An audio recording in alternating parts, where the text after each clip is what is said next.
we will now specify the material properties, which you can think of specifying the constants in the governing equations.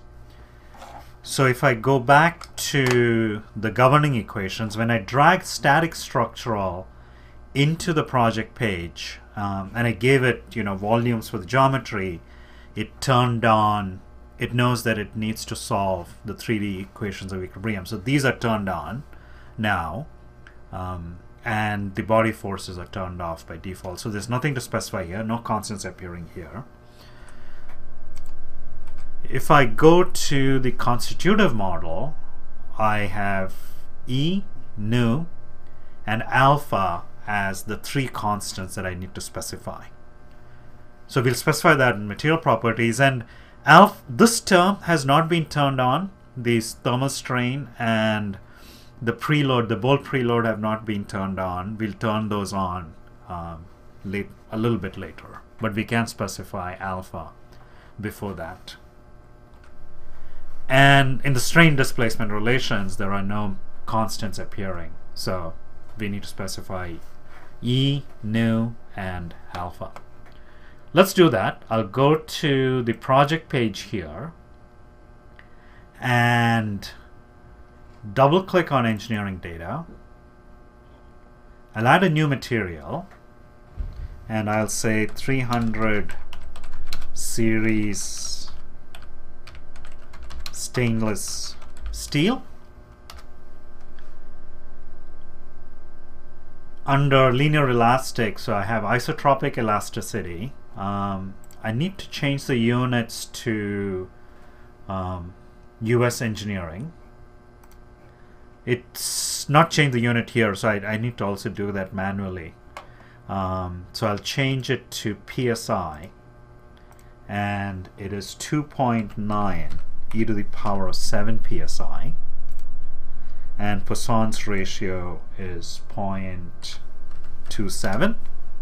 And here I have thermal strain, so I will drop in isotropic secant, coefficient of thermal expansion. Ignore isotropic secant and think of this for now as a coefficient of thermal expansion. And this is per Fahrenheit, and that value is 1 e to the power of -5, and these values are given in the problem statement. And the reference temperature, it asks for a reference temperature, so I'll give it room temperature, 70 degrees Fahrenheit. It's not going to, we are giving we are making material properties to be not dependent on temperature, so the reference temperature shouldn't affect my solution here. So the only thing that matters are these three values. And that's a material for the nozzle, the mid and the lower nozzle, and then we have another material for the bolt, and I can just duplicate this, double click on it to rename it. So that's A286 steel, and if I highlight that, the coefficient of thermal expansion is slightly different. It's 9.5 e to the power of -6, and the Young's modulus is the same. The Poisson's ratio is also slightly different.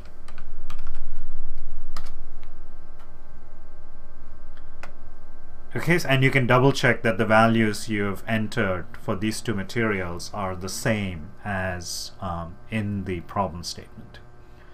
Then I come back to project and I say refresh. So that will give me access to those material properties. And then if I go back to ANSYS Mechanical, I need to make sure that I assign the right materials. So mid nozzle, I will change to 300 series steel. The lower nozzle, similarly. The bolt is A286, and the nut is A286 steel. And now the tool knows what are the constants in the governing equations and the additional equations that come with it.